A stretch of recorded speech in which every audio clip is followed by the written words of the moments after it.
또 만약에 실이 기존에 들어있는 덜 녹은 실에 코그 부분과 걸리게 되면 실을 넣어서 당길 때 그 코그끼리 맞물리면서 아주 깊은 딤플이 생기는 경우도 있습니다. 이렇게 실끼리 맞물려서 생긴 딤플은 아무리 밖에서 손으로 풀려고 해도 완전히 풀기가 어려운 경우가 굉장히 많습니다.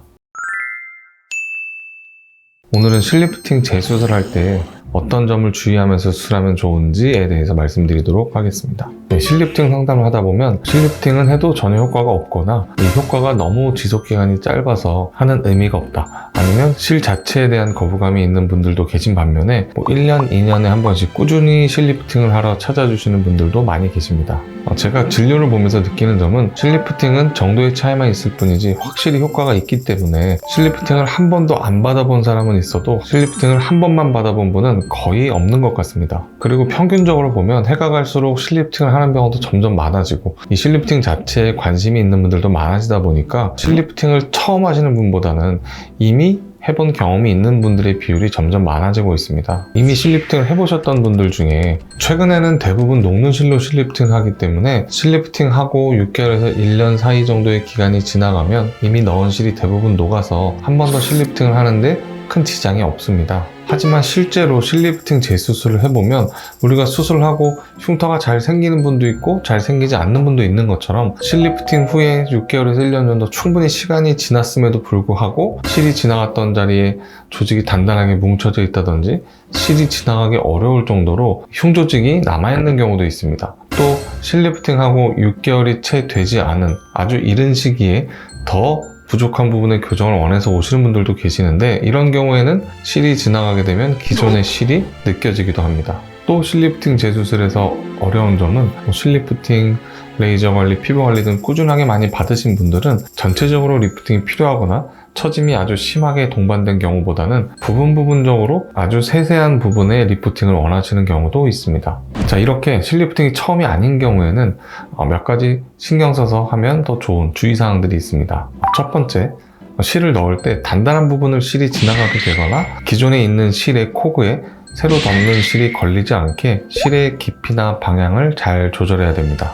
단단하게 피부 안쪽에 흉살이 생긴 부분은 일단 실이 잘 지나가기가 어렵습니다. 있는 힘껏 실을 밀어도 실이 잘 통과되지 않을 정도로 아주 조직이 단단하게 되어 있는 분들도 계십니다. 설사 이런 부분을 억지로 실이 지나가게 넣는다고 하더라도 당연히 조직이 단단하기 때문에, 그리고 조직이 실로 접혀 올라가기 어렵기 때문에 그 리프팅 효과가 떨어지게 됩니다. 또 만약에 실이 기존에 들어있는 덜 녹은 실에 코그 부분과 걸리게 되면 실을 넣어서 당길 때 그 코그끼리 맞물리면서 아주 깊은 딤플이 생기는 경우도 있습니다. 이렇게 실끼리 맞물려서 생긴 딤플은 아무리 밖에서 손으로 풀려고 해도 완전히 풀기가 어려운 경우가 굉장히 많습니다. 넣는 실의 종류도 여러 가지가 있는데 이 실의 종류에 상관없이 실을 피부에 완전히 넣기 전에 조직의 손상 없이 실을 얼마든지 다시 제거할 수 있습니다. 그래서 이 넣는 실의 깊이나 방향을 조절하고 싶으면 실을 피부 안에 위치시키기 전에 다시 제거해서 넣으면 되는데, 만약에 이미 캐뉼라를 제거하거나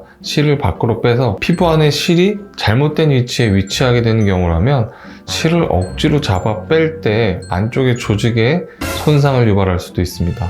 일단 실을 넣을 때 캐뉼라나 바늘의 끝부분으로 주행 방향으로 이 감각이 전해지게 됩니다. 어떤 실에 걸리는 느낌이라든지 단단한 정도라든지 이러한 특이점을 느끼면서 실을 넣어야 되고, 이 살짝 실을 넣을 때 앞뒤로 움직이면 이 실이 지나가는 깊이도 확인할 수가 있기 때문에 이 두 가지 부분, 실의 깊이나 방향을 실을 조심스럽게 넣으면서 확인하면서 조금 미심쩍은 경우에는 다시 조금 뺐다가 전진하는 식으로 실의 깊이나 방향을 원하는 바에 정확하게 넣도록 조심해야 됩니다. 둘째, 갸름하게 많이 리프팅 시키고 싶은 부분일수록 실이 길고 얕게 지나가야 됩니다. 실의 끝부분이 당겨지는 피부에 가깝게 위치할수록 당연히 실 주변의 조직이 함께 올라가게 됩니다. 그래서 턱라인이나 심술보처럼 굴곡이 처져 있고 더 많이 올려야 되는 부분은 더 실이 길고 올리고 싶은 피부에 가깝게 위치하도록 리프팅 실을 넣어줘야 됩니다. 하지만 너무 실을 길게 피부에 가깝게 위치시키려고만 한다면 웃거나 표정 지을 때 이 피부가 당겨 올라갈 때 그 실의 끝부분이 많이 접히거나 만져질 수 있기 때문에 이 표정근의 크기와 수축 방향을 고려해서 실 남기는 길이를 조절해야 됩니다. 자, 마지막으로 주의할 점은 이 실의 주행 방향에서 피부에 굴곡이 있다면 가급적이면 피부가 조금 튀어나온 방향으로 실을 주행시켜야 됩니다. 실 리프팅의 원리는 실이 지나간 피부가 당겨지면서 펴지는 겁니다.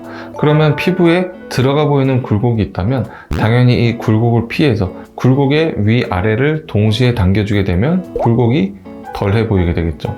얼굴에서 실이 지나가는 방향을 디자인할 때 이러한 미세한 굴곡을 고려해서 튀어나온 부분들을 연결하는 개념으로 실을 당겨 올려서 피부를 폈을 때 이 굴곡을 줄이는 방향으로 고려해서 디자인을 하면 보다 쉽게 실 리프팅 디자인을 할 수 있습니다.